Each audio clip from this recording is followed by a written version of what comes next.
और बहुत दिलचस्प चर्चा है, इसलिए जरूर ध्यान से देखिएगा, क्योंकि सीधा सीधा इसका संबंध आपकी जिंदगी से है। बहुत सी बातों को, आपकी दूसरों को बताई गई बातें खराब कर सकती हैं, आने वाला कल बिगाड़ सकती हैं। तो सबसे पहले उन दो बातों की बात करते हैं जिनका ध्यान हम सभी को जरूर रखना चाहिए, क्योंकि ये बातें आपके स्वास्थ्य से जुड़ी हुई हैं और इसका ध्यान न रखा तो बहुत कुछ बिगड़ सकता है। पंडित जी, ये दो बातें मैं आपसे जानूं, लेकिन ये कॉन्सेप्ट क्यों है कि बहुत सी चीजें ऐसी होती हैं जिसको हमें अपनी जिंदगी में अपने तक ही रखना चाहिए, सीक्रेट रखना चाहिए, रिवील नहीं करना चाहिए, क्योंकि वही कि अगर किसी को बताते हैं तो मन हल्का हो जाता है। ये हम सुनते आ रहे हैं, फिर ये कॉन्सेप्ट गलत हो जाता है और चीज खत्म भी हो जाती है। रामायण में गोस्वामी तुलसीदास जी ने एक चौपाई लिखी है कि उघरे अंत न होई निबाहु, काल नेम जिम रावण राहु। इसका अर्थ ये हुआ, उघरे अंत मतलब आपकी जो गोपनीयता है वो अंत है जी। अगर उघर गई मतलब खुल गई, उघरे अंत न होई निबाहु, तब निर्वाह नहीं होगा। कैसे निर्वाह नहीं होगा? काल नेम जिम रावण राहु। जैसे काल नेमी के बारे में पता लग गया हनुमान जी को कि मुनि न हो यह निश्चर घोरा।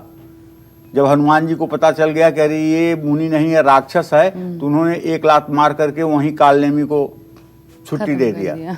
ठीक है। रावण तब तक नहीं मरा जब तक बार बार विभीषण ने नहीं बताया कि इसके नाभि में अमृत है, इसके नाभि पर बाण मारिए, इसके नाभि पर बाण मारिए। वहां भी उसका अंत उघड़ गया, रावण मारा गया।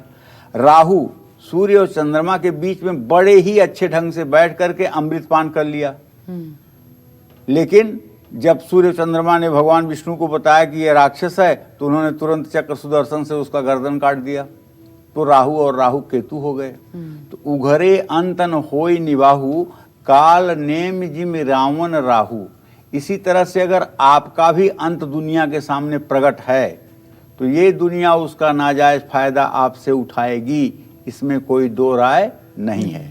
और आज का कार्यक्रम ऐसा है कि लोगों को अपना मूल्यांकन, अपनी कॉपी खुद जांचने का अवसर है।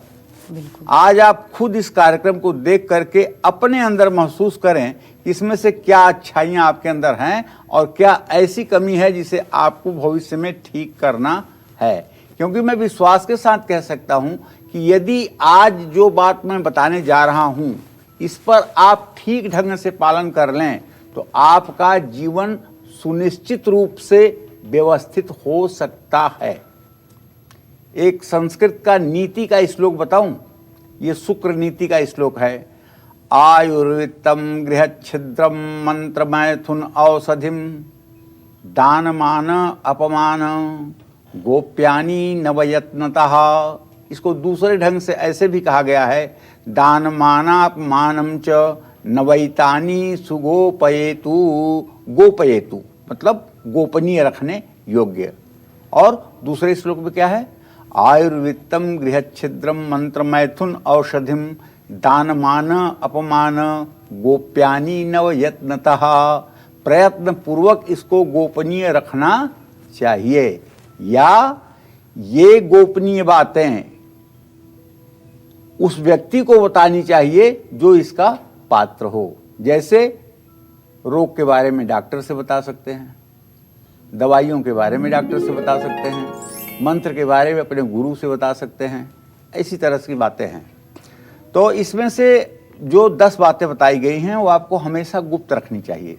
इन बातों को दूसरों को बताने से आपको हानि होती है। आज मैं आपको बताना चाहूँगा कि वैसे ये मुख्य रूप से तो 9 बातें हैं, लेकिन अगर गौण रूप से देखा जाए तो 10 बातें भी हो जाती हैं। सबसे पहली बात जो आपको गुप्त रखनी चाहिए, हर किसी को नहीं बतानी चाहिए, वो है आपकी अपनी बीमारी। अगर आप पूरे दुनिया से रो रहे हैं कि अरे शुगर है, अरे ब्लड प्रेशर है, अरे हाइपरटेंशन है, तो क्या भाई सब डॉक्टर हैं आपकी बीमारी ठीक कर देंगे? उससे फायदा क्या होगा आपको? जितने लोगों के सामने आप अपनी बीमारी बताओगे उतने लोग अपना नुस्खा बता के आपको दवाई बताएंगे, और आप उन दवाइयों का प्रयोग करेंगे तो जीना है 10 साल, जिएंगे 1 साल। अरे अपनी बीमारी बताना है तो डॉक्टर को बताइए, अपनी बीमारी बताना है तो वैद्य को बताइए। और अपनी बीमारी की चर्चा आप क्यों करते हैं? आपका दुश्मन प्रसन्न होगा आपको बीमार सुन करके। आपसे जलने वाले बहुत प्रसन्न होंगे और भगवान से कहेंगे कि जल्दी करिए भगवान, ये विकेट गिराइए और ताकि मेरा रास्ता साफ हो। तो आप अपनी बीमारियों को, मैं नहीं कह रहा हूं कि इसको छिपा करके रखिए और दवा न लीजिए, दवा लीजिए, परहेज करिए, लेकिन योग्य पात्र अर्थात केवल चिकित्सक से इसका परामर्श कीजिए। चलते रास्ते जिससे नहीं उससे ही इसकी जिक्र मत कीजिए। आपको कौन सा रोग है, आपको क्या कमजोरी है, ये दोनों बातें जिसको जरूरी है उसको बताइए, वैद्य को बताइए।